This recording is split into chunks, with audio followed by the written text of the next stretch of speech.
गांव के निकट एक घना जंगल था। उस जंगल में रहने वाले एक शेर ने पूरे गांव में आतंक मचा रखा था। वह रोज गांव में घुस आता और मुर्गियों, बकरियों और अन्य पालतू पशुओं को मारकर खा जाता। शाम को जंगल से गुजरने वाले राहगीर भी उसका शिकार बन जाते। उसके डर से अंधेरा होने के बाद से गांव वालों ने अपने घरों से बाहर निकलना छोड़ दिया था। एक दिन गांव के साहसी युवकों ने शेर के आने वाले रास्ते में पिंजरा रखकर उसे पकड़ लिया। रात हो चली थी, इसलिए वे पिंजरे को वहीं छोड़कर अपने घर वापस आ गए। इधर पिंजरे में बंद शेर ने पिंजरे से बाहर निकलने का बहुत प्रयास किया, लेकिन सफल न हो सका। उसने मदद के लिए काफी शोर मचाया, किंतु वहाँ कोई सुनने वाला नहीं था। वह थक हार कर पिंजरे में बैठ गया। कुछ देर बाद उस रास्ते से एक ब्राह्मण गुजरा। वह दूसरे गांव में पूजा करके वापस लौट रहा था। शेर ने जब उसे देखा तो आवाज लगाकर उसे अपने पास बुलाया और गिड़गिड़ाते हुए बोला, ब्राह्मण देव, मुझे इस पिंजरे से बाहर निकालिए।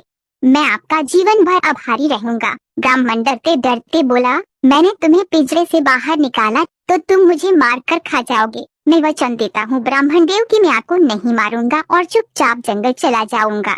मुझ पर विश्वास करें। शेर ने विनती की। ब्राह्मण एक दयालु व्यक्ति था। उसे शेर पर दया आ गई और उसने पिंजरे का दरवाजा खोल दिया। दरवाजा खुलते ही शेर पिंजरे से बाहर आ गया और ब्राह्मण पर झपटने लगा। ये देख ब्राह्मण डर के मारे पीछे हटते हुए बोला, तुमने मुझे वचन दिया था कि तुम मुझे नहीं मारोगे। तुम अपना वचन कैसे तोड़ सकते हो? मुझे यहाँ से जाने दो। मैं कई दिनों से भूखा हूँ और मेरा शिकार मेरे सामने है। मैं तुम्हें जाने क्यों दूं? तुम्हें खाकर मैं अपनी भूख मिटाऊंगा। शेर दहाड़ते हुए बोला। पेड़ पर बैठा एक बंदर ये सारा नजारा देख रहा था। वह शेर की धूर्तता से वाकिफ था। ब्राह्मण के बचाव के लिए वह पेड़ से नीचे उतरा और बोला, क्या बात है? आप लोगों के बीच क्या बहस चल रही है? पुजारी ने उसे पूरी बात बता दी, जिसे सुनकर बंदर हंस पड़ा। क्या मजाक कर रहे हो ब्राह्मण देव? जंगल का राजा इतना बड़ा शेर इस छोटे से पिंजरे में कहाँ समा सकता है?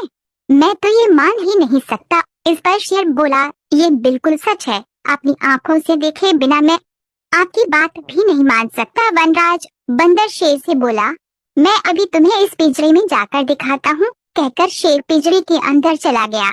लेकिन ये पिंजरा तो खुला हुआ है, आप तो इससे खुद ही बाहर आ सकते थे। बंदर बोला।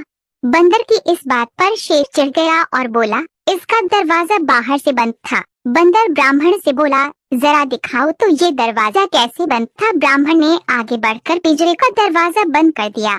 शेर फिर से पिंजरे में बंद हो चुका था। बंदर ब्राह्मण से बोला, इस धूर्त शेर को यहीं बंद रहने दो। अपना वचन तोड़ने का फल इसे मिलना चाहिए। इसके बाद बंदर और ब्राह्मण वहाँ से चलते बने। अगले दिन गांव वालों ने आकर शेर का काम तमाम। तो बच्चों, ऐसी ही कहानी और देखना चाहते हो तो चैनल को सब्सक्राइब कर दो। मिलते हैं दूसरे वीडियो में। बाय बाय बच्चों।